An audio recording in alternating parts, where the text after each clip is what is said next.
शुक्लांबरधरं विष्णुं शशिवर्णं चतुर्भुजं प्रसन्नवदनं ध्यायेत् सर्वविघ्नोपशान्तये अगजाननपद्मार्कं गजाननमहर्निशम् अनेकदं तं भक्तानाम् एकदन्तमुपास्महे वागीशाद्या सुमनसः सर्वार्थानामुपक्रमे यन्नत्वा कृतकृत्यास्युः तन्नमामि गजाननम् शारदा शारदाम्भोजवदना वदनाम्बुजे सर्वदा सर्वदास्माकं सन्निधिं क्रियात् गुरुर्ब्रह्मा गुरुर्विष्णुः गुरुर्देवो महेश्वरः गुरुः साक्षात् परं ब्रह्म तस्मै श्री गुरवे नमः।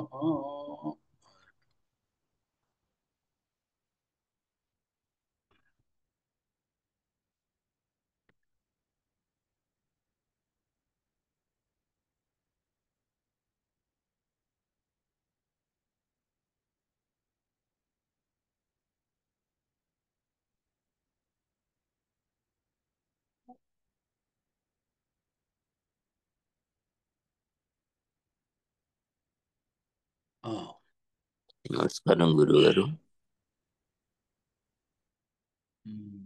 షేర్ అయిందా?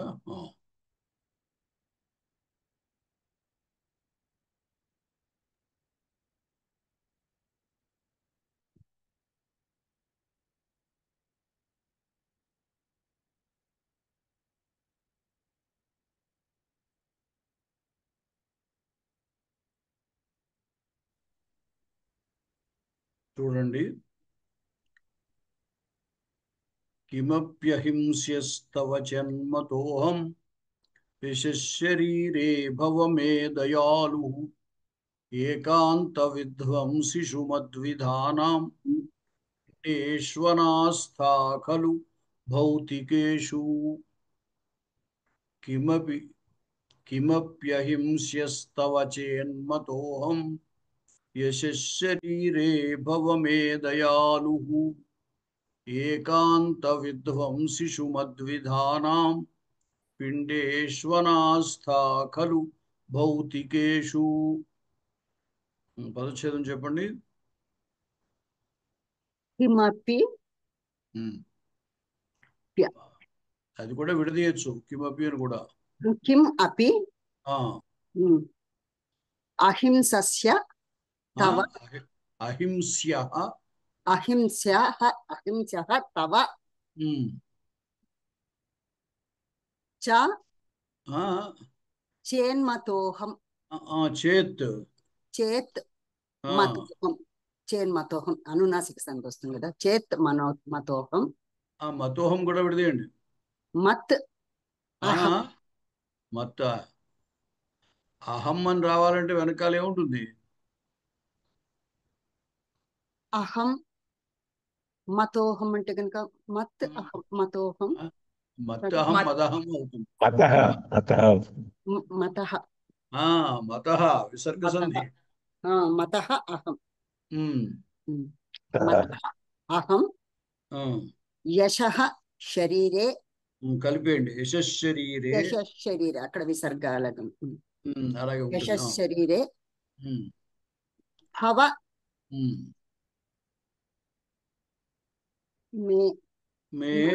మే దయాలుః ఏకాంత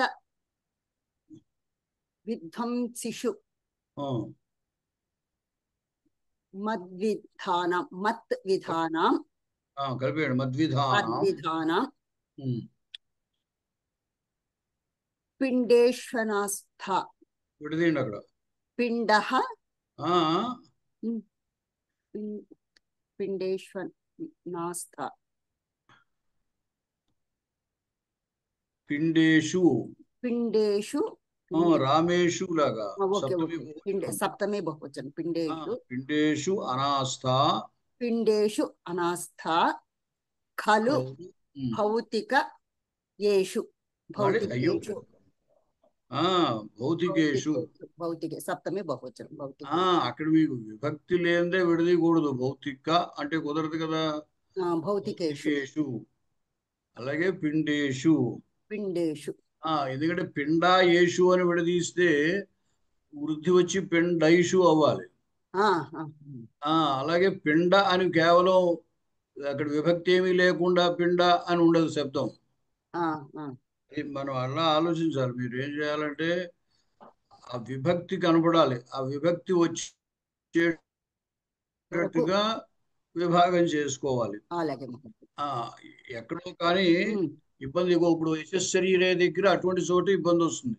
ఎందువల్లంటే యశః అనేది కుదురుతుంది, యశశరీరే అనేది కుదురుతుంది. ఉమ్, యశః అని విడదీసినా వేరే పదమే. ఆ, అయితే ఇక్కడ అది అన్వయిస్తుందో లేదో చూసుకుని విడదీయాలా లేదా కలిపి సమాసంగా చెప్పుకోవాలా అనేది అది మనం అర్థాన్ని బట్టి చూసుకోవాలన్నమాట అటువంటి చోట. యశశ్చర్య అన్ని అంచేత సప్తమిని చెప్తారు కాబట్టి. మళ్ళీ చూడండి ఒకసారి. కిం అపి అహింస్యః తవ చేత్ మతః అహం యశశరీరే భవ మే దయాళుః ఏకాంత విధ్వంసిషు మద్విధానాం పిండేషు అనాస్థా ఖలు భౌతికేషు. ఎవరు? సుధర్మ గారు చెప్పండి పదచ్ఛేదం.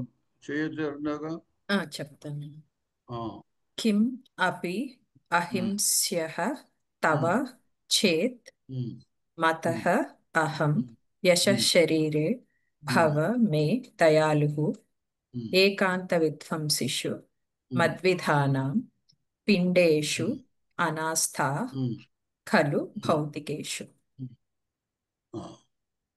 నాకు ఒక అక్కడ చిన్న డౌట్ అండి. క్రియాపదంలో చెప్పండి. అంటే ఇందులో కాదండి, అంతకుముందు క్రితం రోజు పాఠంలో ఉంది. మోచయుతుమ్ అని ఆ, ఉంది కదండి, తుమున్ ప్రత్యయం అవ్యయం ఆ, అని అన్నారు కదా. ఆ. మరి మోచం అనేది అది ఎలా తెలుస్తుందండి? అది అలాగే తుమున్ను ప్రత్యయం ఎక్కడొచ్చినా అది అవ్యయం. ఉమ్, ఈ తుమున్ అనేది కొరకు అని తెలుగులో సాధారణంగా చతుర్థి అర్థం అనమాట. ఆ తుమున్ అనే ప్రత్యయం వస్తే ముచ్చుధాతువు, ముచ్చుధాతువు మీద నిచ్చు అని ప్రేరణార్థకం.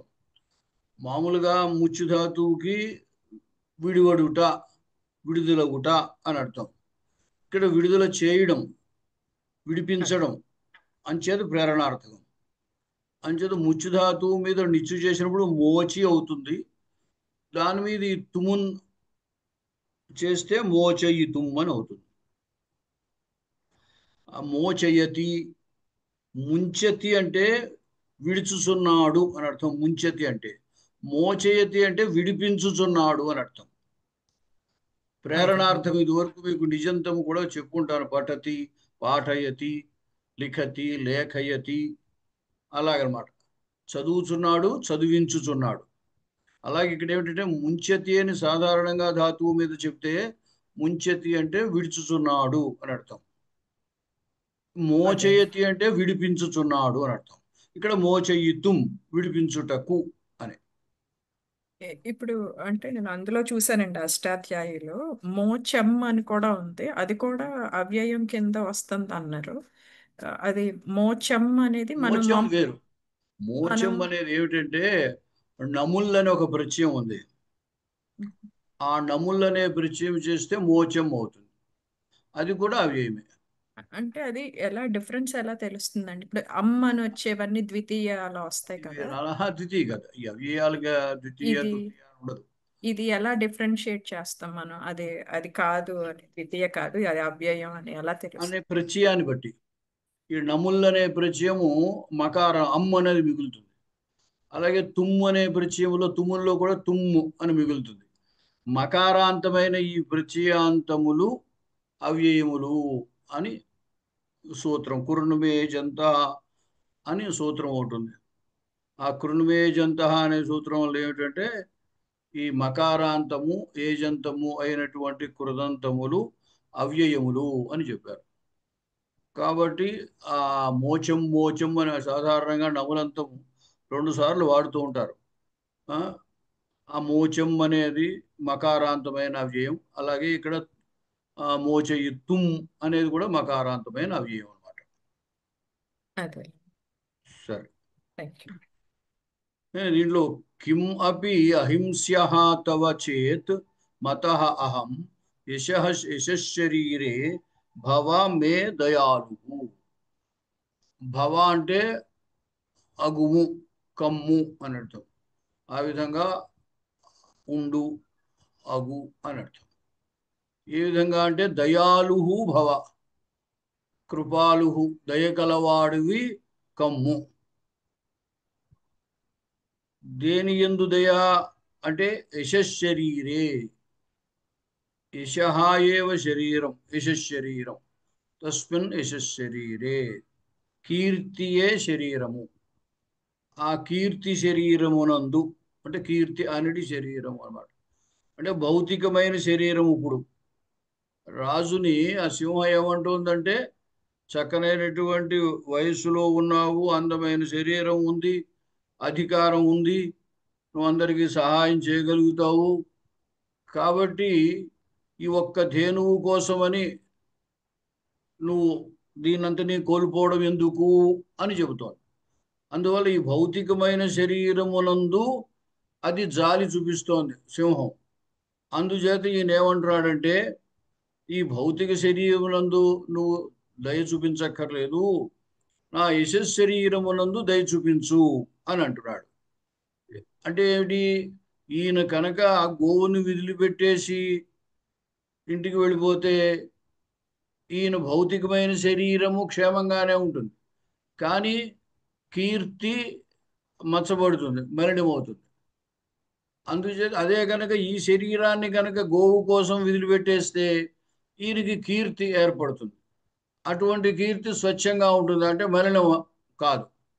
అంచేత నువ్వు దయకలి వాడు అయినట్టయితే ఏం చేయమంటున్నావు అంటే, నా కీర్తి శరీరమునందు నువ్వు దయకలవాడిగా ఉండు అని అడుగుతున్నాడు. కిమపి అహింస్యః తవ చేత్ మతః అహం. కిమపి ఏ విధంగానైనా,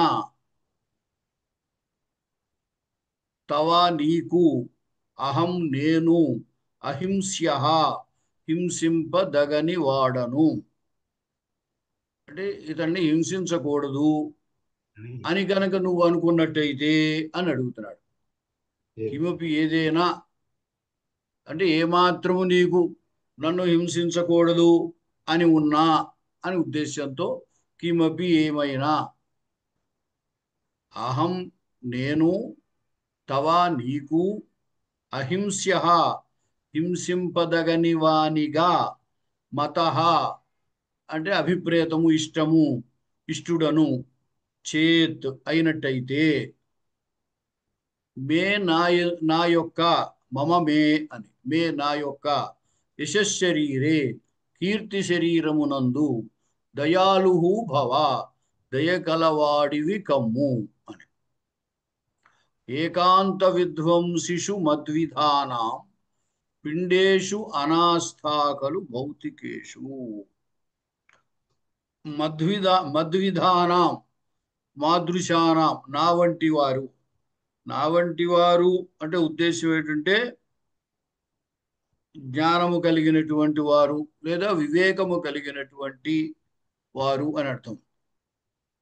అంచేత నాలాంటి వారికి ఏకాంత విధ్వంసిషు తప్పనిసరిగా నశించేటువంటిది, ఏక ఏవ అంతః అన్నమాట, ఒకే అంతం, సమాప్తి. అంటే దానికి తప్పనిసరిగా వినాశం ఉంటుంది ఈ భౌతికమైన శరీరానికి. ఏకాంత విధ్వంసిషు తప్పనిసరిగా నశించేటువంటి, భౌతికేషు పిండేషు అంటే భౌతికము. భౌతికము అంటే మూర్త పదార్థం అని ఇంగ్లీష్లో ఫిజికల్ అంటాం. ఈ పృథివ్యాది పంచభూతములు, ఈ శరీరము పృథివ్యాది పంచభూతములతో తయారైనటువంటిది. అంచేత భౌతికేషు పిండేషు అంటే పృథివ్యాది భౌతికములైనటువంటి, పిండేషు అంటే పిండం అంటే శరీరం, పిండేషు శరీరములందు, అనాస్థా ఖలు, ఆస్థ అంటే అపేక్ష, నా ఆస్థ అనాస్థ అంటే అపేక్ష ఉండదు కదా. అంటే మాలాంటి వారికంటే వివేకం కల వారికి భౌతిక శరీరమునందు అపేక్ష ఉండదు. భౌతిక శరీరము లేకపోయినా వాళ్ళు చేసేటువంటి మంచి పనుల వల్ల కీర్తి శరీరము శాశ్వతముగా ఉంటుంది. అంచేత ఇతడి కీర్తి శరీరం ఉండాలి అంటే ఆ సింహము ఇతని భౌతిక శరీరాన్ని ఆహారంగా స్వీకరించి గోవును కనుక విడిచిపెట్టేసినట్లయితే అతని కీర్తి శరీరం బాగుంటుంది. అందుచేత ఏమంటున్నాడంటే, నీకు ఏమైనా నన్ను హింసించకూడదు అనే అభిప్రాయం ఉన్నట్లయితే తవ చేత్ మతః అహం అన్నాడు. కిమపి ఏ విధంగానైనా అహం నేను అహింస్యః హింసింపదగని వాడను. ఆ విధంగా మతః చేత్ ఆ విధంగా ఇష్టుడు అనేటైతే, ఇష్టుడంటే ఇక్కడ అభిప్రేతుడు అయినట్టయితే, నీ యొక్క అభిప్రాయంలో నీ చేత ఉద్దేశింపబడిన వాడినైతే. ఏ విధంగా ఉద్దేశింపబడ్డం? హింసింపదగిన వాడు కాదు. అహింస్యః. హింస్యః అంటే హింసింపదగినవాడు.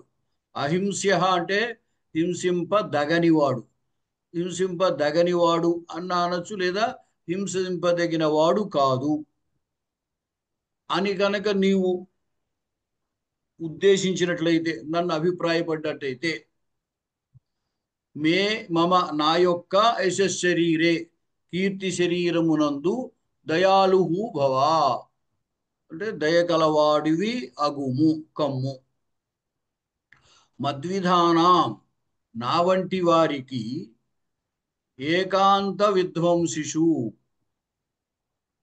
అంటే తప్పనిసరిగా నశించేటువంటి భౌతికేషు పృథివ్యాది భూతములతో ఏర్పడిన పిండేషు శరీరములందు అనాస్థ కలు అంటే అపేక్ష ఉండదు కదా, లేదా నిరపేక్షము కదా. నిరపేక్షము అనడం కంటే అపేక్ష ఉండకపోవడం అనేది బాగా తెలుస్తుంది.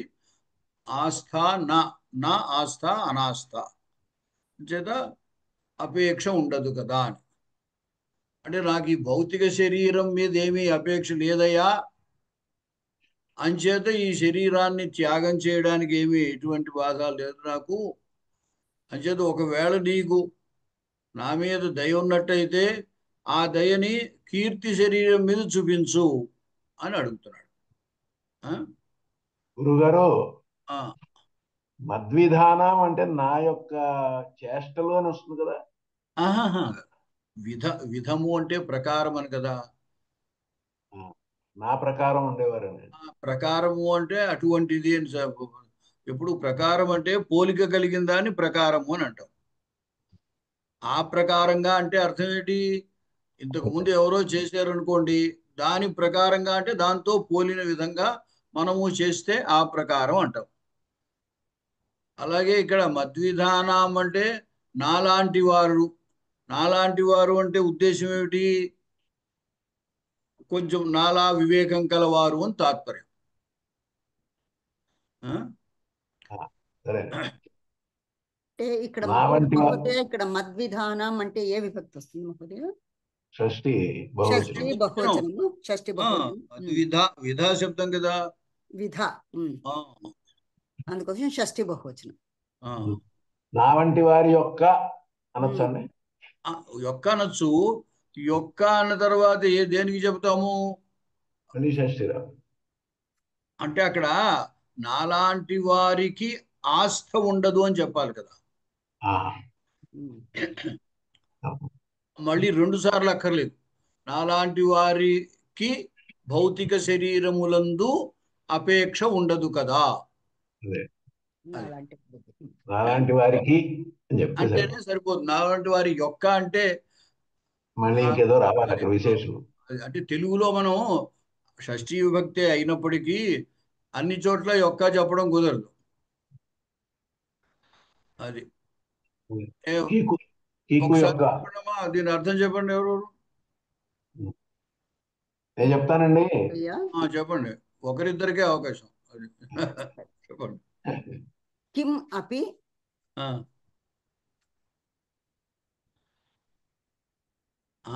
ఏం చెప్పాలి? ఏ- కిం అపి కదా, కిమపి ఏమైనా. ఏమైనా, కిమపి ఏమైనా, ఉమ్. అహింస అహింస అహింస్య లేదు ఇంకా అహింస్య. అహింస్య హింసింపబడని వాడనటువంటి హింసింపదగని వానిగా. హింసింపదగని వానిగా. ఉమ్. చేత్ అహం అహం అహం అహం నేను. నేను హింసింపబడని వాడినిగా నేను. తవ తవ నీ యొక్క నీకు. మతః నీ యొక్క అనగా నీకు. నీకు నీకు మతః చేత్ మతః చేత్ నీ అభిప్రాయం అయితే. అభిప్రేతుడనైతే, అభిప్రేత అని అర్థము. మతః అంటే అభిప్రేతుడనైతే అంటే ఉద్దేశింపబడిన వాడినైతే. నీ చేత ఉద్దేశింపబడిన వాడినైతే. ఇప్పుడు వాడి మతం అంటూ ఉంటాడు. వాడి మతం అంటే అర్థం ఏంటి? వాడి చేత ఉద్దేశింపబడినది అని. వాడి చేత యశశరీరే మే మే మే యశశరీరే నా యొక్క కీర్తి శరీరమునందు దయాళు భవ, దయాళుడివి కమ్ము. మద్విధానం నాలాంటి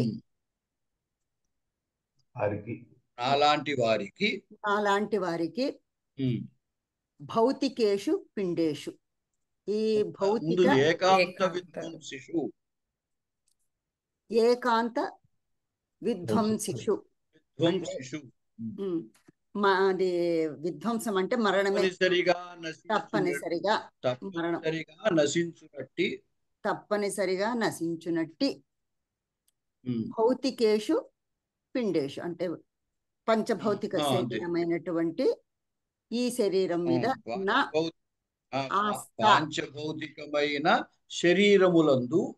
పంచభౌతికమైన శరీరములందు శరీరములందు ఆస్థా కలు అపేక్ష ఆశ లేదు కదా. ఇక్కడ నా ఆస్థాను విడదీయద్దు, సమాసం చేశారు ఆయన.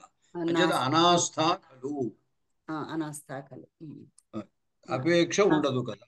అపేక్ష ఉండదు కదా.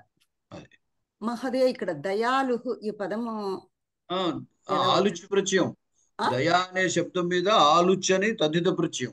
ఆలుచ్ మధుపర్థము దయ కలవాడు అనే అర్థం. దయాళు, కృపాలు, తంద్రాలు, పతయాలు ఇవన్నీ. ఏం ప్రత్యయం మహోదయ? ఆలుచ్. ఆలుచ్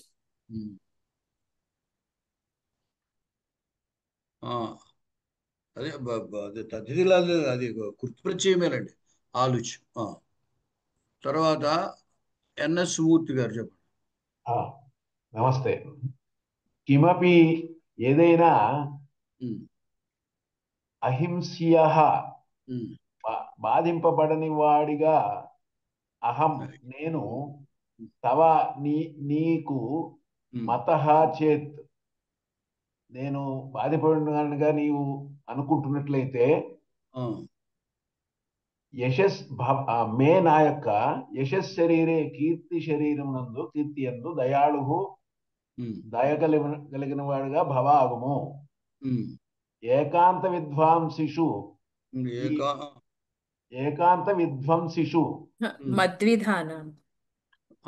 మద్విధానం ముందు చెప్పాలి. మద్విధానం నా వంటి వారికి ఏకాంత విధ్వంసిషు అంటే దీన్ని మనం తప్పనిసరిగా నశించడి అలా చెప్దామండి. లేకపోతే మనం దీన్ని ఏమంటాం మనం అంటే ఏకాంత విద్వేషం అంతే, ఇంకోటి లేదు అక్కడ. తప్పనిసరిగా నశించేటువంటి భౌతికేషు ఈ భౌతికమైనటువంటి పంచభౌతికమైనటువంటి పిండేషు శరీరముల యందు అనాస్థాకలు ఆశ ఉండదు కదా, అపేక్ష ఉండదు కదా. ఇగో ఒక్కసారి వినండి. ఈ దయాళు అనేటువంటిది స్పృహి, గృహి, పతి, దయి, నిద్ర, తంద్ర, శ్రద్ధాభ్య ఆలుచ్ అని వీటన్నిటికీ ఆలుచ్ అనే ప్రత్యయం చెప్పాడు. మళ్ళీ మళ్ళీ చెప్పండి మహోదయ. మళ్ళీ చెప్పండి, నేను ఒకసారి చెప్తాను. ఆ సూత్రం కౌముదిలో 31, 38 సూత్రం. 31, 38. ధన్యవాదాలు. స్పృహి, చూడండి వినండి. స్పృహి, గృహి, పతి, దయి, నిద్ర, తంద్ర, శ్రద్ధాభ్య ఆలుచ్ అన్నమాట. స్పృహ ధాతువుకి స్పృహయాలువు అంటే కోరుకుంటున్నటువంటి వాడు. ఏదో పుష్పాన్ని స్పృహయాలు అన్నాం అనుకోండి, ఆ పువ్వుల కోసం చూస్తున్నవాడు, ఎదురు చూస్తున్నవాడు, లేకపోతే పువ్వుల కోసం వెతుకుతున్నవాడు, కావలసిన వాడు అని అర్థం. అలాగే గృహయాలుహు అంటే తీసుకునేటువంటి వాడు, పతయాలుహు అంటే పడేటువంటి వాడు, దయాలుహు అంటే దయ కలిగిన వాడు, నిద్రాలుహు అంటే నిద్రవుతున్నవాడు, తంద్రాలుహు అంటే కంగారు పడుతున్నవాడు, శ్రద్ధాలుహు అంటే శ్రద్ధ కలవాడు. ఆ విధంగా అనమాట. అష్టాధ్యాయులో మూడో అధ్యాయం 2వ పాదం 158 సూత్రం. కౌముదిలో 31, 38 సూత్రం. ఇది తెలుగులో కూడా ఉపయోగిస్తాం కదా సార్, దయాళువు. తత్సమంగా సంస్కృత కృదంతాలని మనం తత్సమంగా తెలుగులో వాడతాం కదా. దయాళువే. సరే, సుధములు గారు చెప్తారా? చెప్తాను. కిమపి ఏ విధంగానైతే అహం నేను అహింసస్య అహింస్యః హింసింపదగిన దగని వానిగా తవ నీకు మతః చేత్ ఉద్దేశింపదగిన వాడనైతే మే నాయందు నా యొక్క యశశరీరమునందు దయాళువు భవ దయ గలవాడివి కమ్ము. మద్విధానం నా వంటి వారికి ఏకాంత విధ్వంసిషు తప్పనిసరిగా నశించు భౌతికేషు భౌతికమైన పిండేషు శరీరములందు నా ఆస్థా ఖలు అపేక్ష ఉండదు కదా. అంతే, అపేక్ష ఉండదు కదా. చెప్పండి.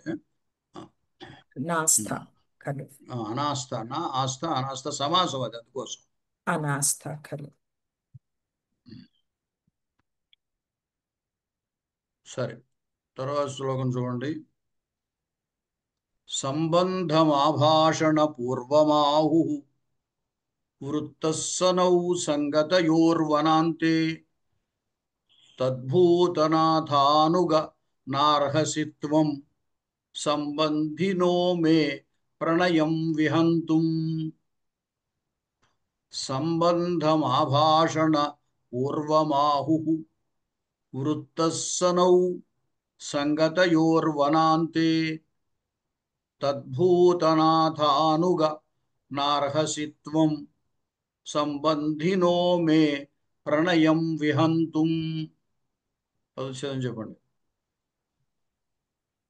సంబంధం ఆభాషణ పూర్వం ఆహుః వృత్తః సహ నౌ సంగతయోః వనాంతే భూతనాథానుగా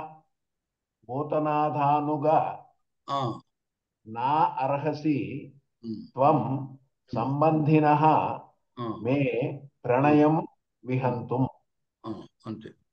సంబంధం ఆభాషణ పూర్వం ఆహుః వృత్తః సహ నౌ సంగతయోః వనాంతే తద్భూతనాథానుగా న అర్హసి త్వం సంబంధినః మే ప్రణయం విహంతుం. సంబంధం ఆభాషణ పూర్వం ఆహుః. సంబంధం అంటే ఇక్కడ స్నేహము అని అర్థం. స్నేహము ఆభాషణ పూర్వం అంటే సంభాషణ పూర్వముగా కలది. అంటే ఎవరితోటైనా మనకి సంభాషణ జరిగితే స్నేహం ఏర్పడుతుంది. అంటే స్నేహానికి పూర్వం ఏముంటుంది అంటే వారితో సంభాషణ జరుగుతుంది. కాబట్టి సంబంధాన్ని ఏమని చెబుతున్నారు అంటే ఆభాషణ పూర్వం, అంటే సంభాషణము పూర్వమందు కలిగినదిగా ఆహువు చెప్పుచున్నారు. సంబంధం అంటే స్నేహమును, ఆభాషణ పూర్వం, ఆభాషణము అంటే సంభాషణం, మాట్లాడుకోవడము పూర్వమునందు కలిగినదిగా ఆహుహు చెప్పుచున్నారు. సహా అంటే సహా సంబంధ అని అర్థం. సంబంధ శబ్దం పుంలింగం, అక్కడ ద్వితీయ వాడాడు కాబట్టి సంబంధం అని అన్నాడు. సహా అంటే ఆ సంబంధము నౌ ఎవరికి వనాంతే సంగతయోహో నౌ వృత్త. వనాంతే వనములో, ఈ అంత శబ్దానికి చివరే అని కాదు, లోపలని కూడా అర్థం ఉంది. అంచేత వనాంతే వనములో, సంగతయోహో కలిసినటువంటి, నౌ అంటే మన ఇరువురకి, వృత్త ఏర్పడినది, జరిగినది అని అర్థం. అంటే ఆ సంబంధము, ఆ స్నేహం ఏర్పడిపోయింది మన ఇద్దరికి. ఎందువల్ల అంటే ఈ వనంలో కలిసినటువంటి మనం మాట్లాడుకున్నాం ఇంతవరకు. కాబట్టి స్నేహానికి వాళ్ళు ఏం చెప్పారు? సంభాషణ పూర్వమందు కలిగింది స్నేహము అని. అంటే ఇద్దరు కలిసి మాట్లాడుకున్నట్టయితే వారి మధ్య స్నేహం ఏర్పడుతుంది అని తాత్పర్యం. ఆ విధంగా మనం ఇక్కడ కలిసాము, మాట్లాడుకున్నాం ఇంతసేపు, అందుచేత మన మధ్య స్నేహం ఏర్పడిపోయింది అన్నాడు. తత్, ఇక్కడ తత్ అని విడదీసుకోవాలి. తత్ అందువలన సంబోధన భూతనాథానుగా, ఇది మొట్టమొదటి చెప్పచ్చు.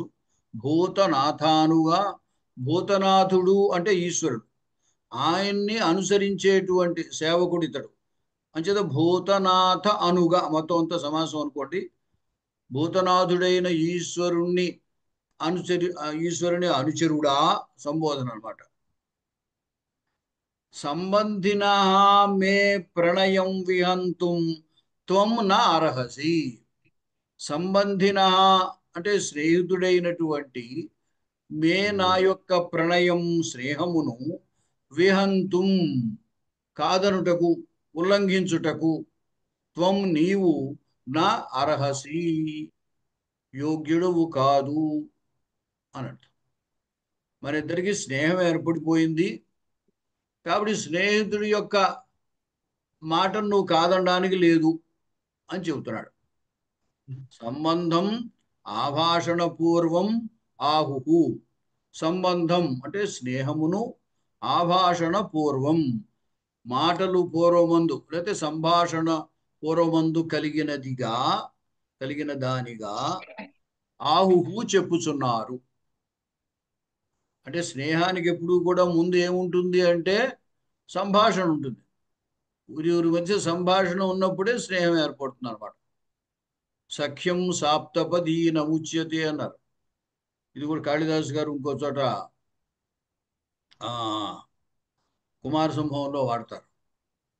అక్కడ శ్లేషగా ఉపయోగించారు. సప్తపది యొక్క భావము సాప్తపదీనం. సప్తపది అని మనకి వివాహంలో సప్తపది 7 అడుగులు ఇద్దరి చేత నడిపిస్తారు. అంచేత సప్తపది అంటే 7 అడుగులని అర్థము, 7 పదములు అని కూడా అర్థము. అంచేత మాట్లాడుకున్నప్పుడు ఉభయలు మాట్లాడుకుంటే 7 పదములు దాటిపోతాయి కదా ఎలాగా. అంచేత అలాగా ఆ పదములు మాట్లాడుకోవడం వల్ల మన ఇద్దరి మధ్య స్నేహం ఏర్పడింది అని అక్కడ ఆ వటువు ఈశ్వరుడు బ్రహ్మచారి వేషంలో వచ్చి తపస్సు చేస్తున్న పార్వతితో మాట్లాడే సందర్భంలో ఉంటుంది అది. సరే, ఇక్కడ కూడా ఏం చెబుతున్నారంటే సంబంధం ఆభాషణ పూర్వం ఆహు. సంబంధం అంటే స్నేహమును, ఆభాషణ పూర్వం సంభాషణ పూర్వమునందు కలిగినదిగా ఆహుహు చెప్పుచున్నారు. సహా అంటే ఆ సంబంధం, అటువంటి సంబంధం, అటువంటి స్నేహం, వనాంతే వనమునందు, సంగతయోహో కలుసుకున్నటువంటి, నౌ అక్కడ మమ మే ఆవయోహ నౌ అస్మాకం నహ ఈ యుష్మత్ అస్మత్ శబ్దాల్లో చాలా షష్ఠి విశేష రూపాలు ఉంటాయి. షష్ఠి ద్వితీయ. అంచేత మమ మే రెండు ఏకవచనాలే. అలాగే ఆవయోహ నౌ ద్వివచనం, అస్మాకం నహ బహువచనం. అంచేత నౌ అంటే ఆవయోహ అని అర్థం అనమాట. మన ఇరువురికి. ద్వితీయ ద్వివచనం, షష్ఠి ద్వివచనం. షష్ఠీ ద్వివచనం. షష్ఠి ద్వివచనం. అంటే ఈ నవ్వు ఏమిటంటే మా మా ఆ వా నవ్వు, అక్కడ కూడా నవ్వు వస్తుంది, ద్వివచనంలో కూడా నవ్వు వస్తుంది. ఇక్కడ అదే ద్వితీయ ద్వివచనంలోనూ వస్తుంది, ఇక్కడ కూడా షష్ఠీ ద్వివచనం ఇది. అంచేదేమిటి, వనములో కలుసుకున్నటువంటి మన ఇరువురికి వృత్త జరిగినది, ఏర్పడినది. అంటే ఆ స్నేహం మనకి ఏర్పడిపోయింది. ఎందువల్ల అంటే మనం ఇంతసేపు మాట్లాడుకున్నాం కాబట్టి. భూతనాథానుగా అంటే ఈశ్వరుని యొక్క అనుచరుడా, తత్ అందువలన మే సంబంధిన అంటే స్నేహితుడైనటువంటి వాడిని. సంబంధం అంటే స్నేహం, సంబంధి స్నేహము కలవాడు, కాబట్టి సంబంధిన అంటే స్నేహితుడు, మిత్రుడు. సంబంధిన మిత్రుని యొక్క మే, మిత్రుడైనటువంటి మే నా యొక్క ప్రణయం ప్రీతిని, నా ఇష్టాన్ని అని అర్థం. విహంతుం అంటే పాడు చేయడము లేదా అడ్డగించడము, దానికి విఘ్నాన్ని కల్పించడము అని అర్థం. ఆ విహంతుం కాదనుటకు లేదా దానికి విఘ్నాన్ని చేయుటకు త్వం నీవు నా అర్హసి తగిన వాడవు కాదు. మనిద్దరం స్నేహితులం కాబట్టి స్నేహితుడి యొక్క ఇష్టాన్ని కాదనడం యోగ్యం కాదయ్యా, సమంజసం కాదు అని చెబుతున్నాడు అనమాట. ఏమిటి ఇతని ఇష్టం ఏమిటి అంటే ఇంతకుముందు చెప్పాడు కదా, ఈ భౌతిక శరీరమునందు నాకు ఆస్థ లేదు, నీకేమైనా దయ ఉంటే కీర్తి శరీరమునందు చూపించు దయా అన్నాడు. అది ఉద్దేశం. చెప్తారా? నేను చెప్పనండి, చెప్పండి. చెప్తాను గురుగారు. సంబంధం సంబంధం స్నేహమును ఆభాషణ పూర్వం, సంభాషణకు పూర్వము, సంభాషణాపూర్వకముగా ఆహుహు. పూర్వమందు కలిగినదిగా. సంభాషణాపూర్వకం అంటే సరిపోదండి, సంభాషణాపూర్వకముగా అంటే సరిపోదు, అలా చెప్పినా సరిపోతుంది. సంభాషణాపూర్వకముగా ఆహుహు చెప్పెదరు. సహా అటువంటి స్నేహము సంగతయో వనాంతే, ఈ వనమునందు సంగతయోహో కలిసినటువంటి నౌ మన ఇరువురికి వృత్త జరిగినది. తత్ అందువలన అనాథా భూతనాథానుగా భూతనాథానుగా ఓ భూతనాథానుచరుడా, ఈశ్వరుని అనుచరుడా, త్వం నీవు సంబంధిన సంబంధము కలిగి మిత్రుడైనటువంటి మే నాకు నా యొక్క ప్రణయం ఇష్టమును విహంతుం వ్యతిరేకించుటకు నా అర్హసి యోగ్యుడవు కాదు, పనికిరాదు. సరిపోయింది. సుధర్మ గారు. సంబంధం స్నేహము ఆభాషణ పూర్వం. అక్కడ ద్వితీయ చెప్పండి. స్నేహమును ఆభాషణ పూర్వం ఆహుహు, సంభాషణ పూర్వము జరిగినదిగా, సంభాషణ పూర్వమైనదిగా, సంభాషణ పూర్వమైనదిగా ఆహుహు అనుకొనెదరు. సహ ఆ స్నేహము వనాంతే వనమునందు సంగతయో కలిగినదిగా,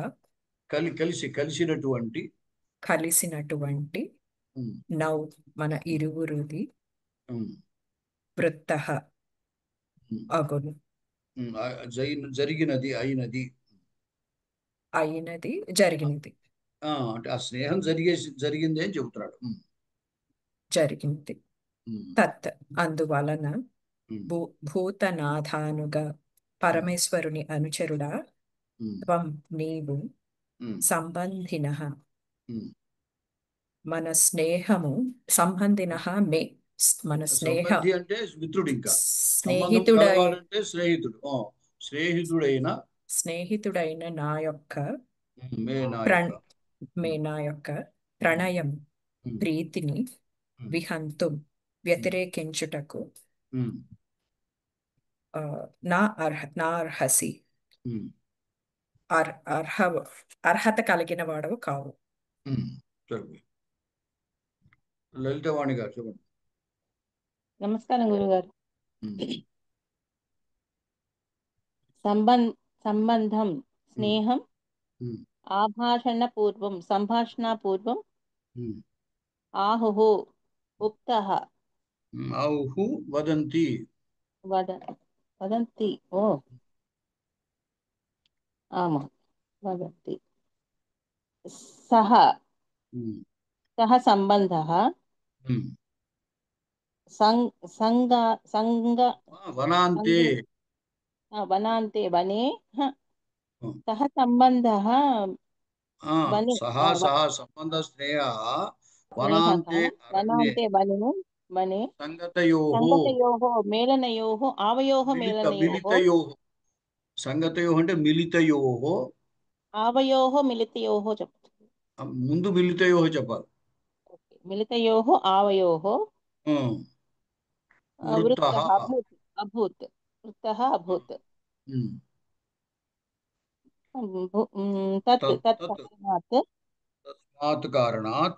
తస్మాత్ కారణాత్ భూతనాథానుగా ఈశ్వరానుచర తవ త్వం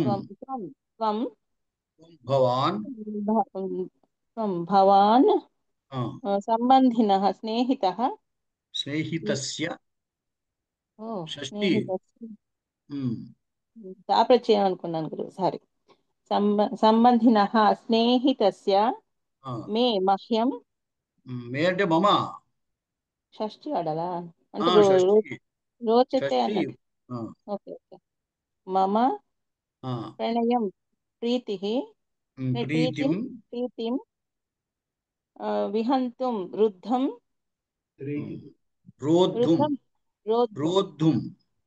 రోద్ధుం నా అర్హసి అర్హసికి ఏమన్నా యోగ్యః న భవతి. ఇక్కడ మనం అర్థము త్వం అనే దానికి భవాన్ అని చెప్పితే అర్హసి అనేటువంటి దానికి ప్రథమ పురుష వాడాలి. అంచేత యోగ్యః న భవతి అనాలి, భవసి అనకూడదు. యోగ్యః న భవతి. ధన్యవాదాలు. నమస్కారం. సరే, తర్వాత శ్లోకంలోకి వెళ్ళిపోతున్నాను.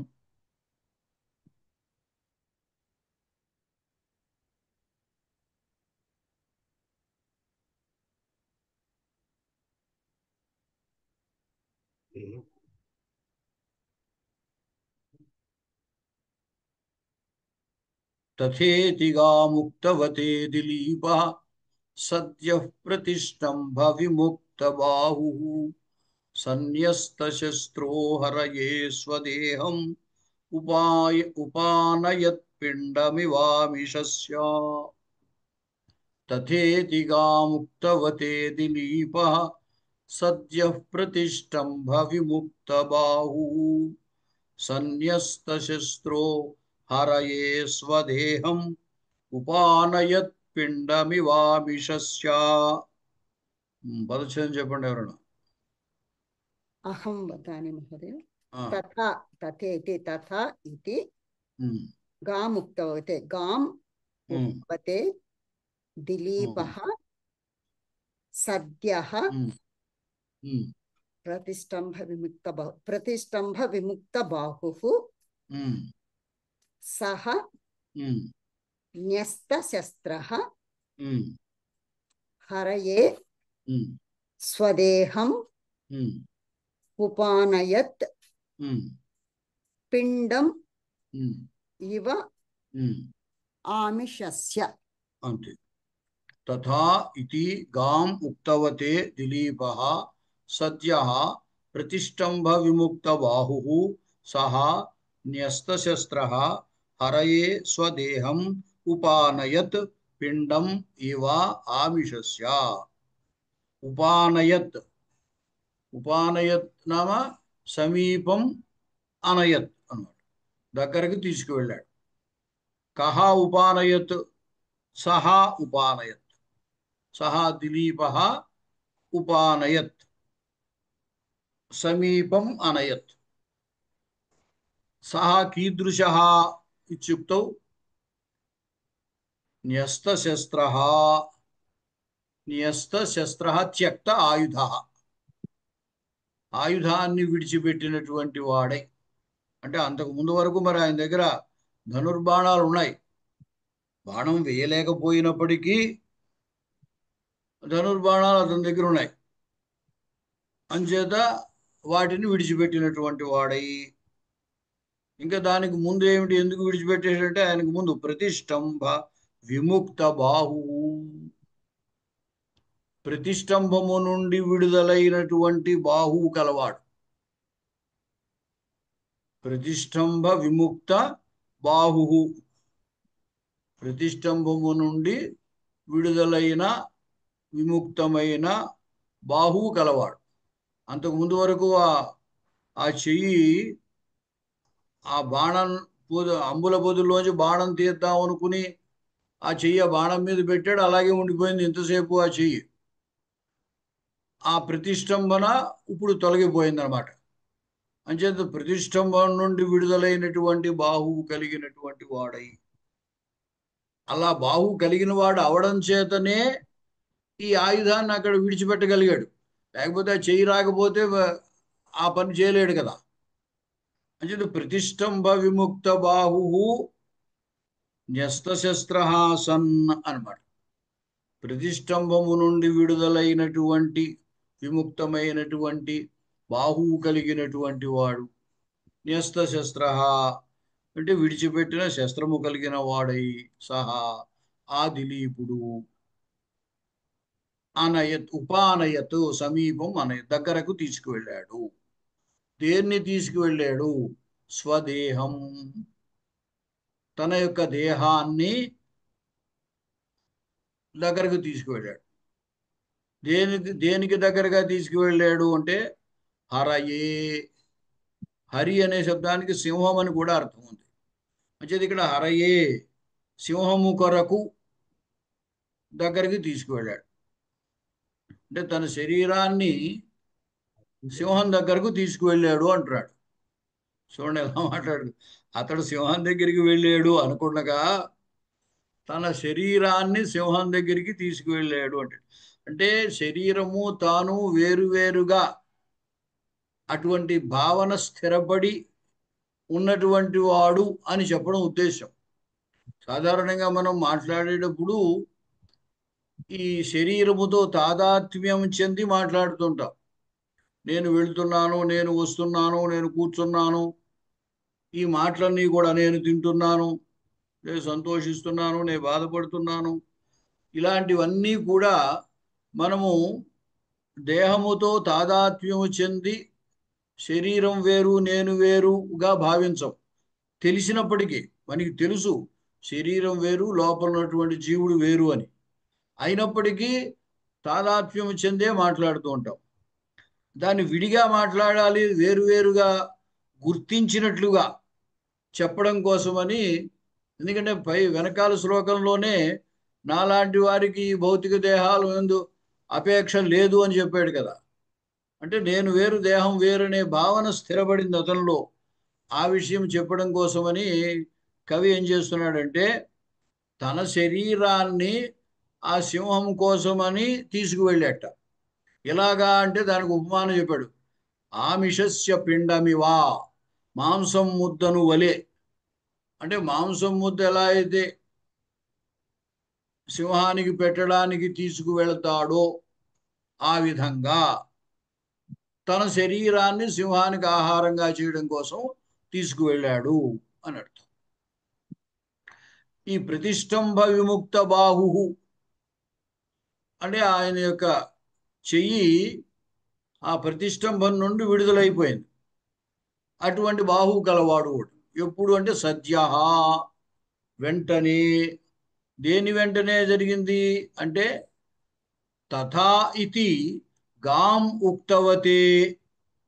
తథా ఇతి గాం. గాం అంటే గోశబ్దానికి ఇక్కడ వచనము అని అర్థం, గోవు అని అర్థం కాదు ఇక్కడ. తథా అలాగే, సరే. అక్కడ సింహం ఏమంది, ఈయన అడిగాడు కదా, నీకు దయ ఉంటే నా కీర్తి శరీరం మీద చూపించు, నాకు ఈ భౌతిక శరీరం మీద ఎటువంటి అపేక్ష లేదు అని చెప్పాడు కదా. ఆ మాటకి సింహం అంగీకరించింది. అంగీకరించి అంటే నీ శరీరాన్ని నేను స్వీకరిస్తాను, ఈ గోవును విడిచిపెడతాను అని తాత్పర్యం అన్నమాట. అందుకోసం తథా అలాగే, ఇతి అని గాం వచనమును ఉక్తవతే చెప్పినటువంటి హరయే. ఉక్తవత్, ఉక్తవత్ వచధాతు మీద తవతు ప్రత్యయం, ఆ తవతు ప్రత్యాంతం మీద చతుర్థి ఏకవచనం. ఉక్తవతే హరయే అలా చెప్పినటువంటి సింహము కొరకు సద్య వెంటనే ప్రతిష్టంభ విముక్త బాహు, ప్రతిష్టంభము నుండి విడుదలైన బాహువు కలిగినటువంటి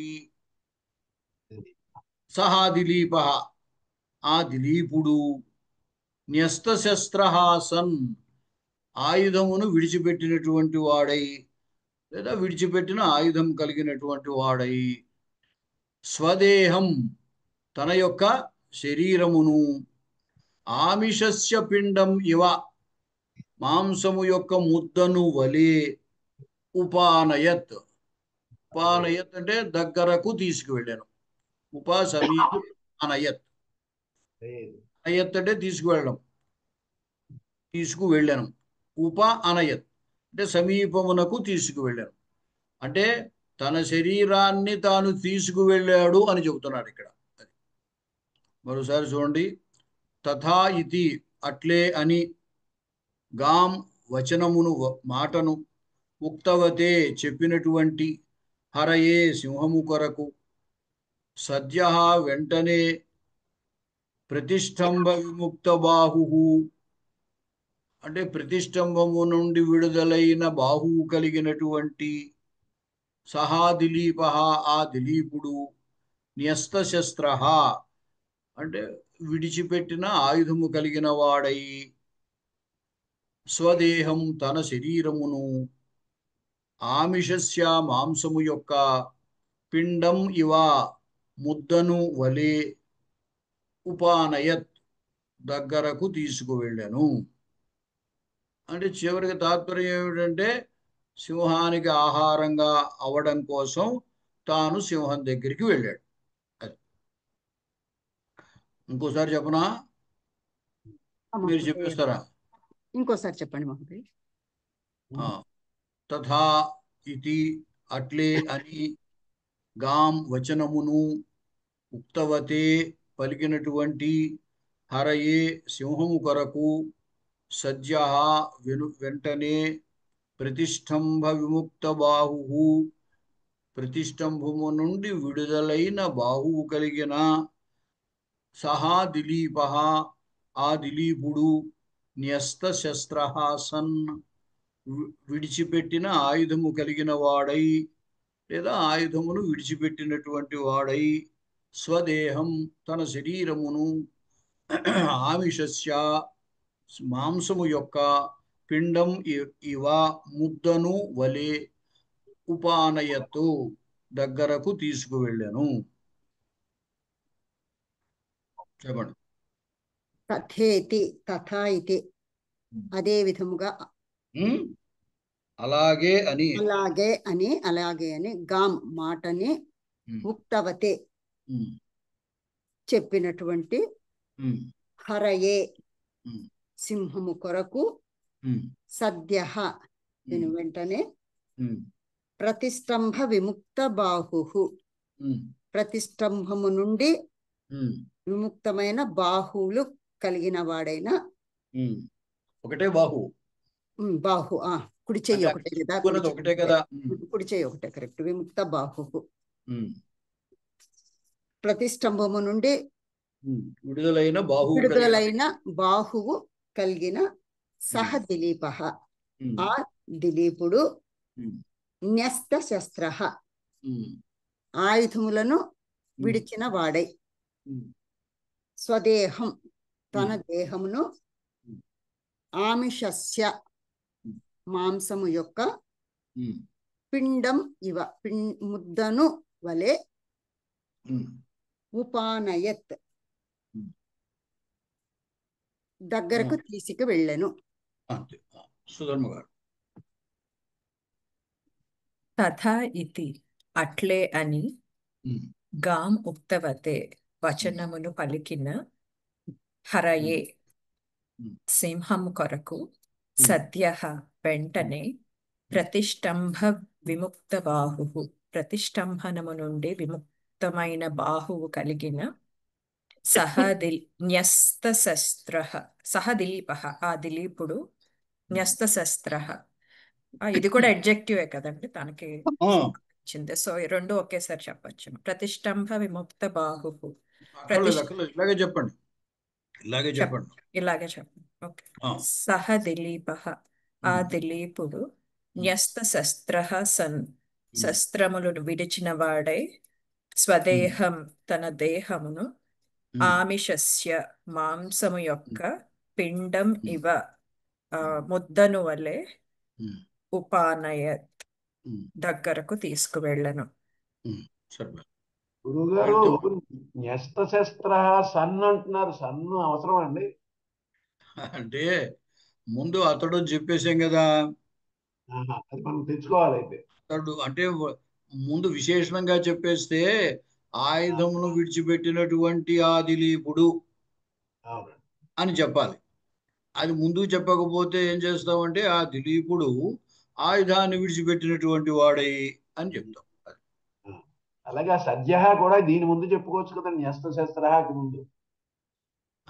అంటే అలాగే సద్య అనేది ఇప్పుడు అసలు సద్య ఎక్కడ జరిగింది? అదేమిటది సింహము అలాగే అనగానే వెంటనే ఆయన యొక్క బాహు విడుదలైపోయింది. తథా ఇతి గాం అలాగే అని వచనమును చెప్పినా అనకపోతే కుదరదు కాబట్టి ఉక్తవతే హరయే అని చెప్పాల్సి వస్తుంది. అలాగే అని సింహం ఎప్పుడైతే అంగీకరించిందో అప్పుడు ఆయన బాహు విడుదలైపోయింది. అది సరే చెప్పండి లలితవాణి గారు. గురుగారు. తథా ఇతి గాం తథైవ కురు ఇతి ఉక్తవాన్ చెప్పచ్చా గురుగారు?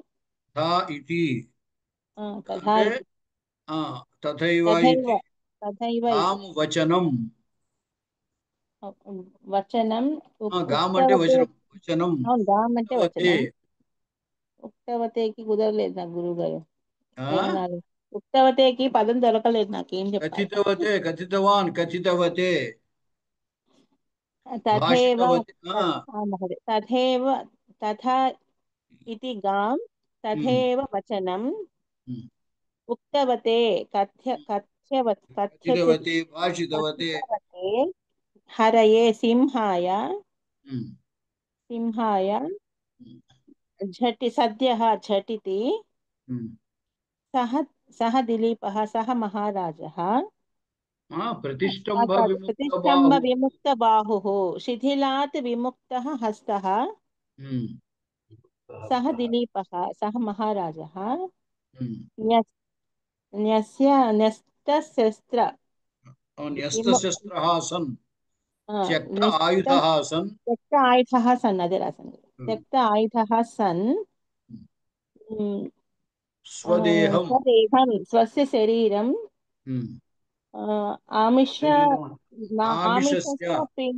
ఆమిషస్య పిండ ఇవ మాంసఖండః ఇవ ఆమిషస్య మాంసస్య ఓ పిండం అంటే కబలం, ముద్ద.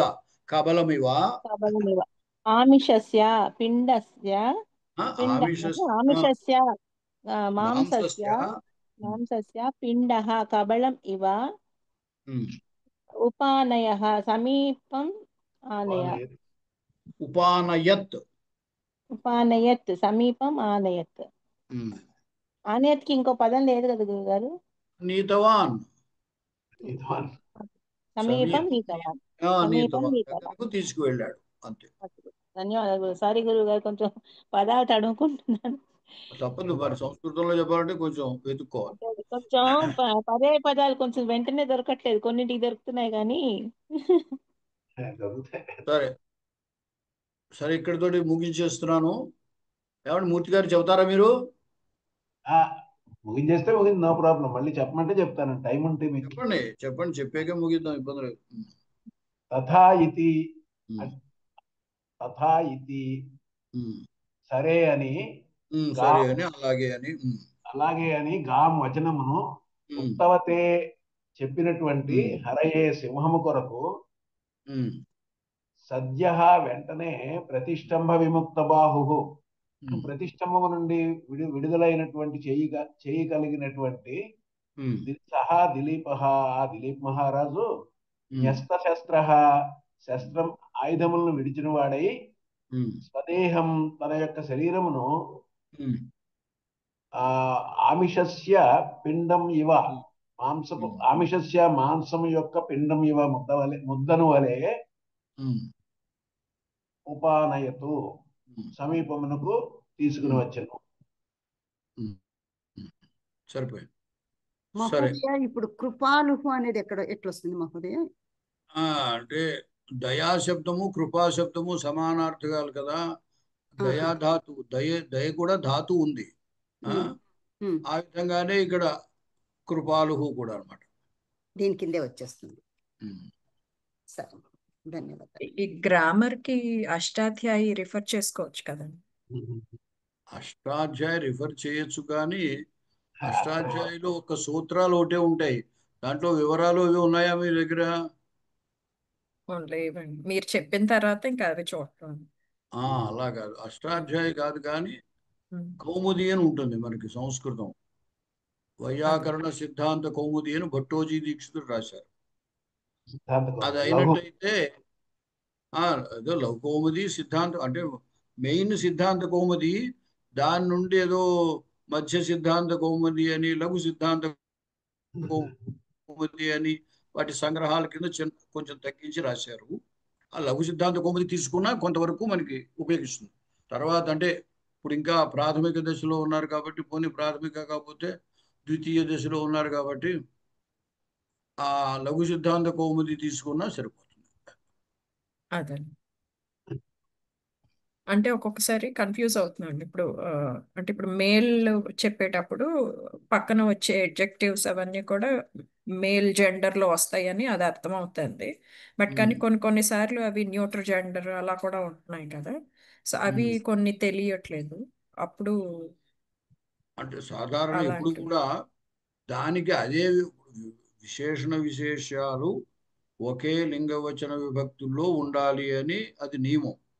అయితే ఒక్కొక్కప్పుడు ఏమవుతుందంటే ఆ విశేషణము, ఆ శబ్దము కేవలం నపుంసకలింగంలో ఉండే శబ్దం అనుకోండి, అప్పుడు ఇంకా అదే ప్రయోగించాలి కానీ మరొకటి చెప్పడానికి ఉండదు అక్కడ.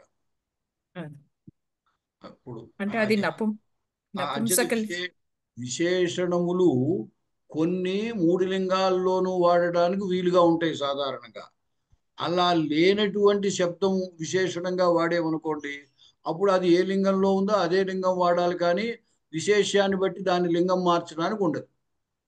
అదే కాకపోతే అది నపుంసక లింగమే అని చెప్పి ఎలా తెలుస్తుంది? ప్రాక్టీస్ తోటే తెలుస్తుందా? అంతే అంతే అంతే అంతే అంతకంటే. మహోదయ, సుప్ సమాసం అంటే ఏంటి మహోదయ? సుప్ సమాసం అంటేనా? సుప్ సమాసం అంటే దీంట్లో వచ్చింది భగవద్గీతలో ఒక చోట, అందుకు అంటే ఏం లేదు, అది సాధారణ సమాసం, సమాసానికి పేరు లేని సమాసం. సుబంతము సుబంతంతో సమాసం పొందుతుంది అని దాని అర్థం. అయితే సుబంతంతో సమాసం పొందుతే అంటే అది అవ్యయీభావమా, తత్పురుష, బహువ్రీహ, ద్విగువ, ద్వంద్వమా అనేటువంటి దానికి పేరు లేదనమాట. మిగతా సమాసాలకి అవ్యయీభావము అనే అధికారంలో చెప్పిన సమాసాలన్నీ అవ్యయీభావాలు అవుతాయి. అలాగే తత్పురుష అని అధికారం, కర్మధారయ అధికారం, ద్విగుహు అధికారం, బహువ్రీహి అధికారం, ద్వంద్వ అధికారం. ఆ అధికారంలో ఉన్న సమాసాలన్నీ ఆ పేరుతో వ్యవహరింపబడతాయి. వాటికంటే ముందు చెప్పారు ఇది సహసుప అని సూత్రం. ఆ సహసుప సూత్రంలో సుబంతం సుబంతేన సహ సమస్యతే అని. అక్కడ దానికి ఏమి అంతకు ముందు కేవల సమాసాలు అంటారు అదే మహోదయ. కేవలం సాధారణ సమాసము అని అంటాం. కేవల సమాసం అని కానీ సాధారణ సమాసం అని కానీ అంటారు. అలాగే మహోదయ. అలాగే ఉదాహరణ పూర్వం భూత భూతపూర్వ అని ఇస్తారు. భగవద్గీతలో కొన్ని చోట్ల ఇచ్చారు అలాగా అనేసని. అది ముందున్నవాడు పూర్వం భూత భూతపూర్వ, మాజీ అనే అర్థంలో భూతపూర్వ అంటే ఇంతకు ముందు ఉన్నటువంటి వాడు, భూతపూర్వ అధ్యక్షుడు అంటూ ఉంటారు. ఎక్స్ అనేసి. అంచేది భూతపూర్వ అనే సమాసానికి వేరే ఈ తత్పురుషాన్ని కానీ అవ్యయీభావం అని కానీ అట్లాంటి పేరు ఏమి లేదు. కాబట్టి కేవలం సమాసం అంతే.